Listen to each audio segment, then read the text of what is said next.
باچا خان فلسطین گئے تو حیران رہ گئے جب عبدالغفار خان اور باچا خان 1926 میں حج کرنے کے بعد فلسطین گئے۔ واپسی پر انہوں نے اپنی کتاب میں اس سفر اور اس وقت کے وہاں کے حالات کا ذکر کیا۔ ایسے ہی حالات بتاتے ہوئے باچا خان لکھتے ہیں کہ میں وہاں بیت المقدس یروشلم میں گھومتا پھرتا تھا اور لوگوں سے معلومات لیتا تھا اور ہوٹلوں میں عربوں کے ساتھ فلسطین اور عربوں کے مستقبل پر بحث کرتا تھا۔ آپ لکھتے ہیں کہ میں نے دیکھا کہ فلسطین میں وہاں کے رہنے والے دڑا دڑ زمینیں یہودیوں کو بیچ رہے تھے اور یہودی پوری دنیا سے آ کر وہاں زمینیں خرید کر آباد ہو رہے تھے۔ 1980 میں بڑا حیران ہوا کہ مقدس سرزمین جسے بڑی جنگوں اور مصائب کے بعد صلاح الدین ایوبی نے صلیبیوں سے فتح کیا تھا اور ترکوں نے اسے سنبھال کر رکھا تھا، اسی زمین کو مسلمان یہودیوں کو کیوں بیچ رہے ہیں؟ ایک دن چند فلسطینیوں سے میری بحث ہو رہی تھی۔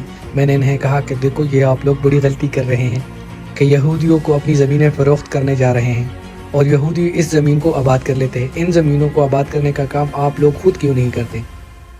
میں نے یہاں جو زمین آباد دیکھی ہے، جہاں بنگلہ، باغیچہ اور پانی کا انتظام ہو، وہ زمین یہودیوں کی ہوتی ہے، اور جو زمین بنجر پڑی ہوتی ہے وہ مسلمانوں کی ہوتی ہے۔ یہودیوں نے فلسطین میں چھوٹے چھوٹے خوبصورت گاؤں بسائے تھے اور مزید بھی بسا رہے تھے، اور آپ غفلت کی نیند سو رہے ہیں۔ آپ ایسا کیوں کر رہے ہیں؟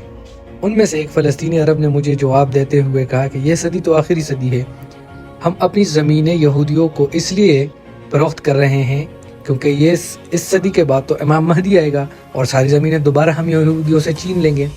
فلسطینی مسلمان اپنی زمینیں اس لیے یہودیوں کو بیچے جا رہے تھے کہ انہیں بتایا گیا تھا کہ چند سالوں تک امام مہدی نے آ جانا ہے، اور حدیث نبوی کے مطابق صلی اللہ علیہ وسلم کے مطابق مسلمان امام مہدی کے ساتھ مل کر بیت المقدس کو فتح کر لیں گے۔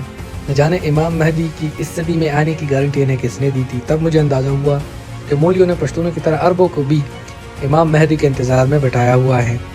اب جس وقت یہ تحریر لکھ رہا ہوں، اس وقت مسلمان ایک چھوٹی سی پٹی کے برابر بچا ہے، باقی سارا اسرائیل بن چکا ہے۔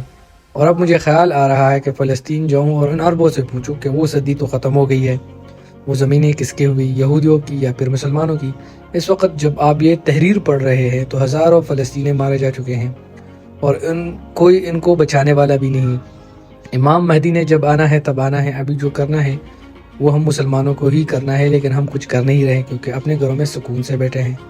اور اسرائیل نے اب تک 80,000 فلسطینیوں کو شہید کیا ہے پچھلے 4 سے لے کے 6 مہینے میں۔